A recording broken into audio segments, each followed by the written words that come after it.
the Rams, they beat the Seahawks. That was a tough game. The Eagles continue to look good. The Chiefs Ooh, what's going on there? 500. Yeah, 500 for the first time. It was rare.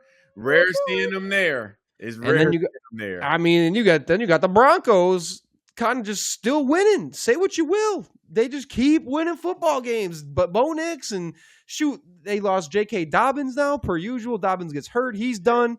And they just keep winning football games. Sean Payton's got that thing cooking. Rolling.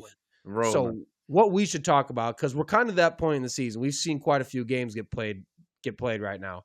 We're past halfway. Iman, we got to talk about our Super Bowl favorites from the NFC and from the AFC, because you always been the guy. You don't bet against Mahomes and the Chiefs. I got a feeling that might change. It's over this year. You want to start in the AFC? Who are you going to take it out of? Well, let's start in the NFC, because this was going to shock you. And I know they're coming off a loss. But if you look at how that loss happened, and they lost to the best team in the NFC to me, I'm going Seattle Seahawks because they barely lost. We talking about loss from a missed field goal after Sam Darnold threw 4 picks. Yeah. We talking 4 interceptions, and they still could have beat the best NFC. Listen, Seattle Seahawks is for real. That defense is for real. Mm-hmm. I'm a little scared of Sam Darnold because he's shown me plenty of times when pressure is on him. Goodness grief, he just makes some bonehead throws. But if he could just throw 2 picks, I don't see a team in the NFC beating Seattle. I'm telling you right now, Austin. I know that's weird because they just lost, but people with eyes can't tell me that they were better than Los Angeles this week. That was a toughly contested game. I mean, the Rams got off to the hot start. They got shut out for 2 quarters, and then they got the 7 points at the end that were like all they needed. And then, you bank on Jason Myers missing a 60-plus yarder and missing it just wide, just short to win that game despite 4 freaking interceptions. Like you said, the Seattle defense has still been so gosh darn good. And, that defense can win you ball games any playoff. Now, that was my other team. Besides, obviously, the Eagles. The Eagles beat the Rams, and you could say that the Eagles still got the record. And for me, it was down between. And man, the Lions are tough to keep out of this right now, especially watching. Anytime Jahmyr Gibbs touched the football, that could be house call. He's so sick. I'm gonna go state division. I'm gonna stay with the Rams on this one as my NFC favorites right now. And again, what did we say last episode? One of us said, I remember who that. Because we were talking about the Rams-Seahawks game. Whoever won that game was going to move their way to the top of the NFC. Well, maybe it was me, because then I couldn't decide. I was like, I still think Sam Darnold could give you a 2-interception game and just cost you. And then, and hey, he outdid me. He did 4 picks instead. So hats off, Sam. But man, when I watch Stafford play the way he's playing, I think Drake May still probably got the MVP edge. But when Stafford's doing what he's doing, man, oh my gosh, like he's still. Even in these close games, is playing like a first ballot Hall of Famer at his old age. Puka and Devontae Adams is unfair. The way that they're getting the tight ends involved, all of them is just ridiculous. Kyron Williams is back to his old self these last 3 games. He's got, I think, 4 touchdowns the last 3 games, gone over 100 finally. So the Rams rushing attack all the way back. Sean McVay is just doing Sean McVay things. And defensively, Chris Shula, defensive coordinator, there's been some love-hate type things with him, and say what you will, they can be vulnerable against the pass a little bit. They really rely on a great pass rush and stifling run defense, which I think they're a top 10 run defense. But look, when you think about that defense, right, and we're talking about one of the top 10, top 5 defenses in football right now, all season, they have 2 first-round picks playing, Jared Verse, Emmanuel Forbes, and Emmanuel Forbes was cut a couple years ago, right? You got 4 undrafted starters playing right now. It's the second cheapest defense in football right now. Second best EPA per play. 7th in pressures, top 10 in sacks all year. Second fewest points allowed. 4th most turnovers forced. So you think about what they got and what they're doing with it. That's really impressive, especially against that Seahawks offense. I mean, Emmanuel Forbes being your best corner doesn't exactly instill a lot of confidence, and they're doing a lot of awesome things with it. So I love the way, like we talk about McVay, but Chris Shula needs some flowers too. He's definitely getting them guys going. I just and literally, I would like the Eagles, but that turmoil on their offense, that inconsistency with what they're and granted they beat a good Detroit team. That offense to me, just 1 week they look good, then the next week they look terrible. Jalen Hurts to me is kind of regressing. AJ Brown just with all the BS going on. So I would love to say the Eagles, but I just can't trust them. So That's like I exactly said, yeah. That's exactly where I'm at with them. I was gonna say the same things. They beat the Rams, but if you just watch every Eagles game, you watch every Rams game, you're walking away and be like, well, the Rams are the better football team, clearly. The Eagles didn't have like their pass game goes suck for a while. The AJ Brown drama, like you said, they've struggled somehow to get Saquon Barkley working much this season. So, and the defense hasn't been amazing, hasn't been as dominant as it has been. They're still really good. Let's not be mistaken there. But if I'm gonna pick a game, if I had to pick a game, Eagles Rams NFC Championship, I'm putting my money on the Rams. I'm not even thinking twice about it at this point. Now, where they playing at? Are they playing in Philly or LA? I don't care. No, hey, them LA boys, they not trying to play in that cold, Austin. I think in Philly gets that game. I just don't think I care about it. I think I'm rolling with the I would take. You think LA can come in Seattle? You out there? You know with the 12th man. You think LA can come in Seattle and get a win in December and January? Yeah. Oof. Yeah. Oof. If the only thing going against me is the climate, the weather, Matt Stafford's been in this league long enough. He has dominated every temperature for so many years. So I don't got to worry about the quarterback, and the quarterback's playing at an MVP level. I don't got to worry about a top 2 play caller in football just because of weather. He always figures out a way, always finds a way. He knows how to use every piece of his offense to the fullest advantage. They got to go run heavy. I don't trust as many guys in football as I would Sean McVay to figure out the scheme depending on if the weather is a part of the factor. So if I'm thinking top to bottom, roster construction, coaching, the small things, the data that I have in front of me, and then just watching these games, I'm not saying the Rams are going to blow anyone out, but if it's the Seahawks, if it's the Eagles, I'm just going to put my money on the Rams. I just feel better about it. And either team could still beat the Rams. That's to be And then you got the Lions. I mean, you can't discount the Lions. Obviously, the Packers win, but I still think the Rams and Seahawks feel like they're in their own little echelon, right? And then the Eagles, you can say too, because they're winning games. But a lot of Seahawks fans are saying their record was better than they're actually playing at times because they haven't been able to do much on the ground a lot of these games. They'll show up in spurts and get you a big touchdown or whatever. But otherwise, hasn't been a really consistent, reliable run game for the Seahawks this year. But they've built it around the pass, and so fuck it, it's been working. Yeah. All right, well, let's go to the AFC. Have you disbanded the Chiefs? Are you done on the Chiefs? So, all right. So, preface this: everybody know I love my Ravens. Mm-hmm. I would love to see us make the Super Bowl, but Austin, honestly, and this is just coming from just nothing but saluting the guy. If Josh Allen is playing like that in the playoff, who can beat him? No, I'm just being honest. If he is putting his cape on like he did this Sunday and said, everybody come with me, unbutton the shirt, loosen up the tie, step aside the booth, Superman's alive, I don't think there's a team in the AFC that can stop that if that shows up. So he did it with Keon Coleman benched. Khalil Shakir, his best receiver, 1 catch for -3 yards. And Josh Allen, I put it out there Bill scored 44 points. Shakir must have had an awesome day. Keon Coleman's bench. Kincaid got hurt. He did nothing. They just dominated without their 2 top receivers. Coleman, I guess can't call him a top receiver, got benched. But they did without any kind of Khalil Shakir at all. I just can't see anybody beat him. I think this is the year that Kansas City get took out. Because I'm not lying, man. That was one of the best performances I've seen.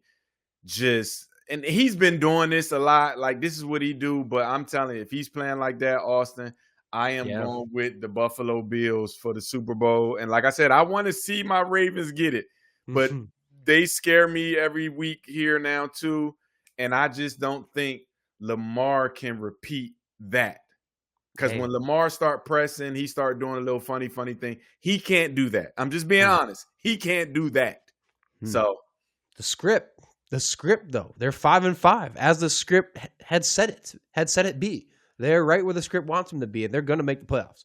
The Steelers lost Aaron Rodgers.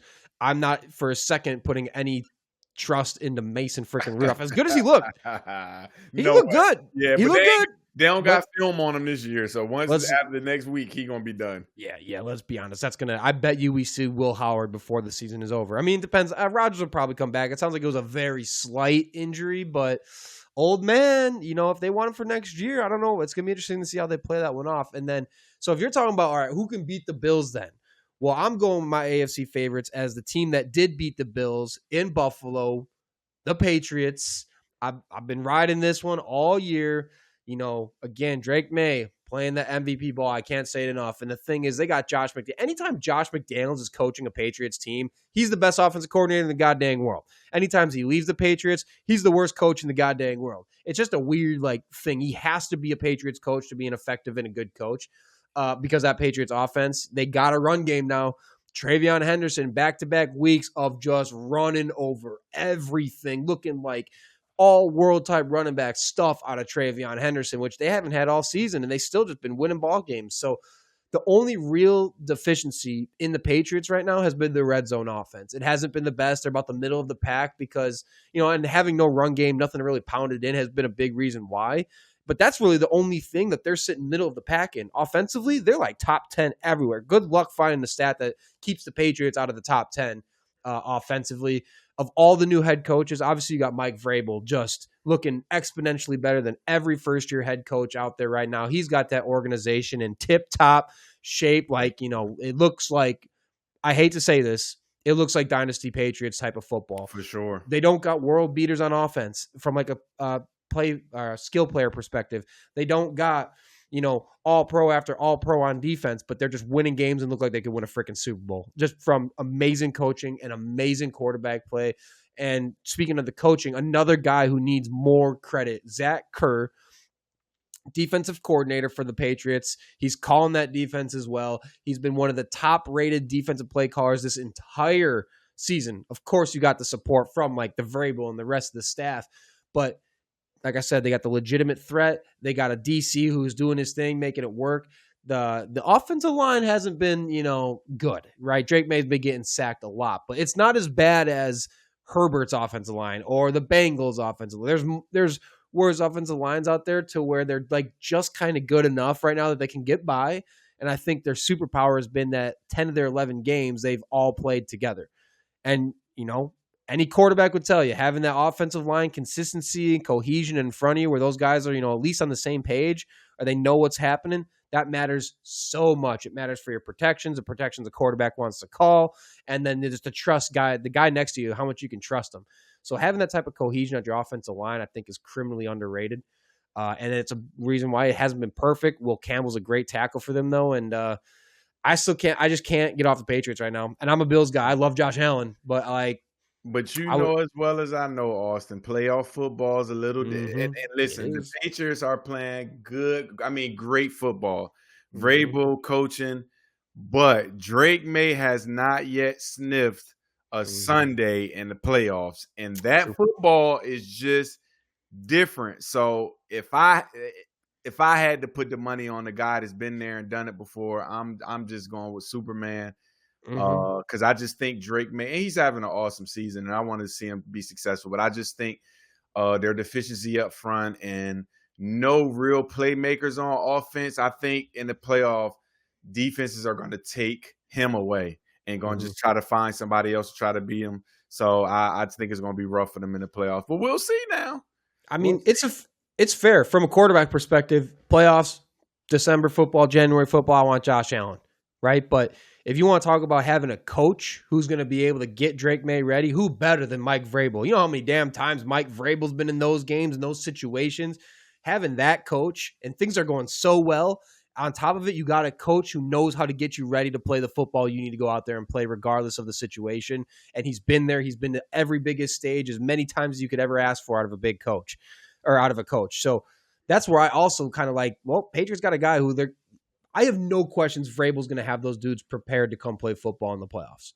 Will they execute? that'll be seen. They're going to start facing some defenses, and Drake May is probably going to start seeing some heat up there. But, if Travion Henderson keeps doing this, and you got to respect it, and then you can't stack the box as much, you can't go really heavy up front, and you give Drake May a little bit more time. He's been the best deep ball thrower all year. He's been arguably the most efficient quarterback all year.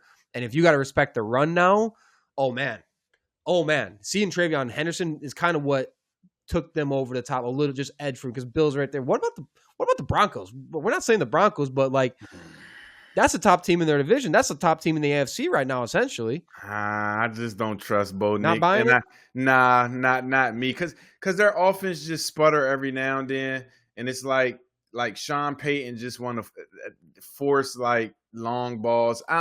It's something about them that just doesn't quite curl for me. I don't know what it is. Now the defense is a championship defense. Yeah. But Sean Payton has also been a coach who's known to blow it in the playoffs. I remember when he was in New Orleans. He won it on some lucky shit. That was all set up. Listen, that was NFL rig for them to set up. But I don't believe in the Broncos yet. And before we go, I got to tell you again, Travion Henderson, guess where he's from, Austin? Virginia, Hopewell High School in Richmond, Virginia. That kid is from Virginia. I can't make this shit up, man. They're a hotbed. God dang. Cannot make it up. Here's the thing I'll give to the Broncos, and why I got to respect it. During their 8-game win streak, say what you will about how they won these games, they have beat the defending Super Bowl champion. They've beat the defending AFC champion. They've beat the number one offense in the NFL. They've beat the number one defense in the NFL when it wasn't them. So it's one of those where I like they're winning, and it might not be, you might not like love how it looks or who they're doing it with, but they're winning legitimate games against legitimately good opponents in some way, some form, and or they at least are performing and not playing down. They're showing up when they need to show up. Bo Nix for me is where I kind of lose it here, and he's been fine, but again, when the playoffs come, and I know teams have won Super Bowls without great quarterback play, right? But they also had good weapons too. I just don't trust them. And just when you look at the Denver Broncos, do you say that's a Super Bowl team right there? And regardless of their record, no record, just looking at the game, do you say Super Bowl? I just don't. I'm being honest. I just don't. Yeah. I don't see it. They're doing well. I think Sean Payton is building it. He probably need one more guy on the outside. Bo Nix, and I'm with you. I think Bo Nix is more Sean Payton offense than Bo Nix being a Super Bowl quarterback to me, but we'll see. I mean, hey, one thing I will say about Denver sports, at the time of me speaking this right now, the city of Denver has not lost a home game this fall. The Nuggets are undefeated at home. The Avalanche are undefeated at home. The Broncos are 6-0 at home. Good time to be a Denver sports fan. Either way, damn good time to be a Denver sports fan right now.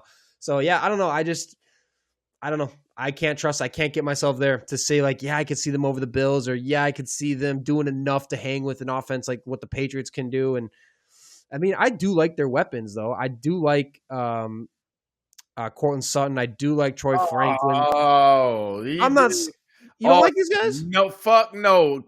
Sutton. And listen, he's supposed to be on the ban list. He's been on 3 parlays this year where he hasn't covered. I'm telling you, because I be trusting them, thinking already. No, Cortland Sutton is ass. No. Okay. No. I'm telling you, no. I wasn't ready for that. Okay.